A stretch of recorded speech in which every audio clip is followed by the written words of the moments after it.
Okay, so terrestrial biomes on the test, it's going to be on the test. But what you want to focus on is climate.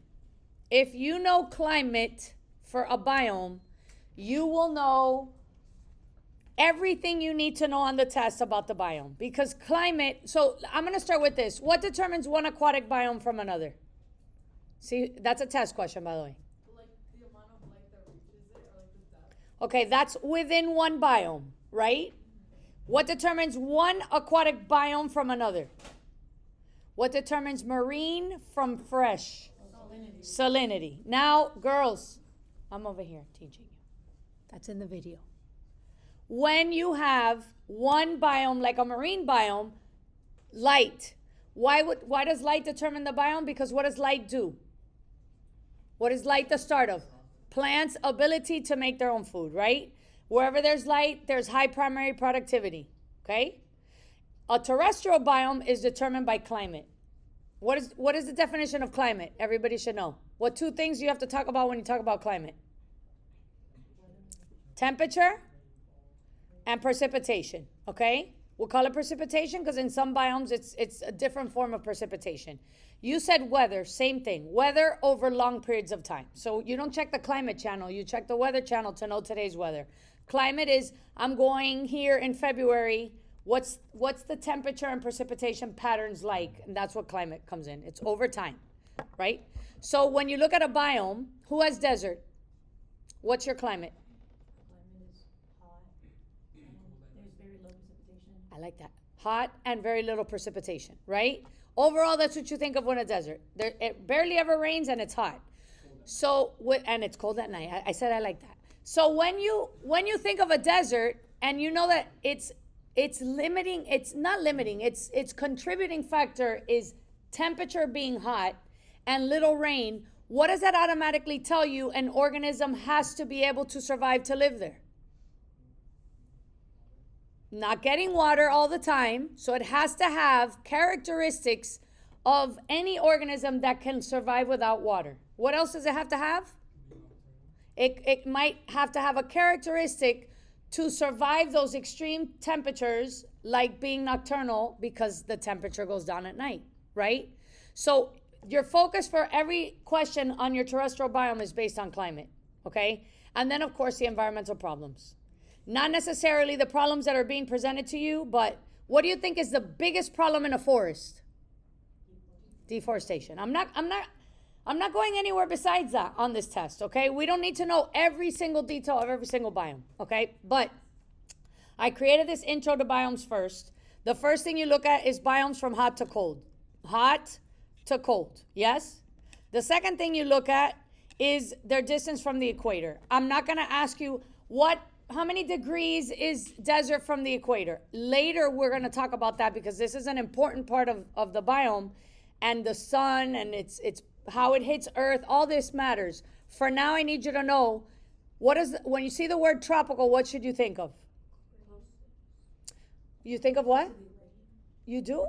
Well, you think of tropical rainforest, but a tropical grassland. When you hear the word tropical, when you go to a tropical island, why are you going there? Because it's like ideal, warm, hot weather, right? And you think of beach. I agree, even though the rainforest is not a beach. Weird. But that's what you think of tropical. They are relatively warm. When you think of temperate, which is a little bit further away from the equator, you're getting cooler, right? So that's the extent I'm going. How close? Oh, darn. I have to pause. My question that I might ask on this is what biomes are closest to the equator is my hot ones, right? But desert is, you think of the hottest. Tropical first, then desert. Furthest away is tundra, okay? Easy. Now, another way to look to organize your biomes is dry to most, right? Where there's least amount of precipitation to where there's most amount of precipitation. And I put these in order for you here too. It's the assignment I gave you. It was intro to biomes. We did this, and then we went a step further, and we talked about soil. If you know rich soil and why, and you know poor soil and why, that's it. The rest is going to be easy. If you live in a forest where it rains a lot, okay? You're gonna, the forest has its own, the forest is so important. These are so important. And ecological services of a forest matter, but we already did that with marine because we talked about mangrove forests, right? So technically you have the same thing. The biggest concern here is when we talk about forest, we're gonna talk about environmental problems in the forest and the impact that has on Earth in general, okay? Now the other thing I want you to think of is because sun determines the biome, and where there's nice amounts of sunlight, you're gonna have high primary productivity, okay?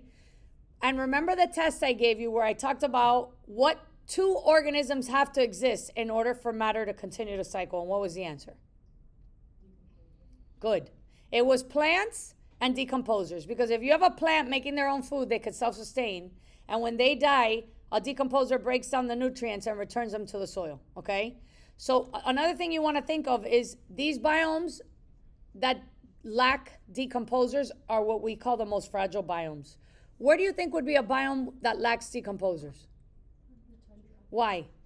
Because it's harder for the tundra to recover a lot. So the reason it's harder for the tundra to recover is because it lacks decomposers, right? Where do you think decomposers thrive? Why? Because it's wet and tropical. There you go. You got freezing, you're preserved, right? That's how you preserve our meat in the freezer, so it doesn't decompose, right? Leave it out, add a little bit of water. I don't know what I was about to say, but that was gonna be gross. If you know climate, you can do this. I'm not gonna try to trick you and give you one that's super hard, but the way this works is the dotted lines are our temperature ranges, and the bar graphs are precipitation patterns. Obviously, look at low, low. And then how do you tell this is a desert and a tundra? Which, by the way, this is a bad example because some deserts have these ranges, but look at the numbers of temperature. It's 0 to 35, right? And it's never below, and this is Celsius, it's never below 15, where here they're negative numbers. Does that make sense? So you always want to make sure to look at your graph, look at the numbers before you make the decision, okay? But if you know climate, you're going to know this because I'm going to give it to you. And this is the type of question you're going to get on the test. This will be a short answer question. And I will give you one of these graphs and ask you, what biome is this? And why?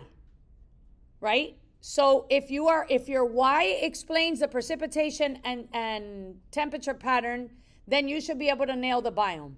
If you're off, the remaining questions will still be relative to whatever you answered. Okay? So you're gonna get that, you got that wrong. Now, if it's a desert and you pick rainforest because you want to answer the rest of the questions about a rainforest, you won't get points. If you're off like this off, and I'm going to tell you what you should always look at.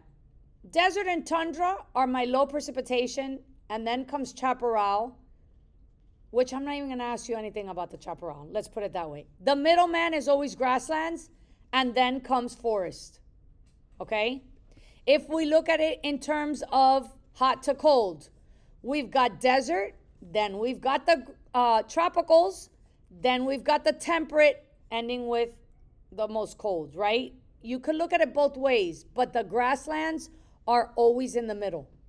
So it's little precipitation, grassland, high precipitation, forest. Or temperature-wise, you got tropicals in there. I mean, this isn't really equator-wise, but you've got hot, average to hot, average cold. Yes? Okay. So look at the rainforest, high bars. All my forests should have high bars. Now, my taiga or coniferous, I will make sure to find one that has high bars of rain because all my forests have rain, okay? They are the most rainfall. I would say the taiga is the least, and then comes temperate, and then comes tropical, but they all have more rain than grasslands should have, and more rain than deserts and chaparral should have, or tundra, okay? That's it now, for real.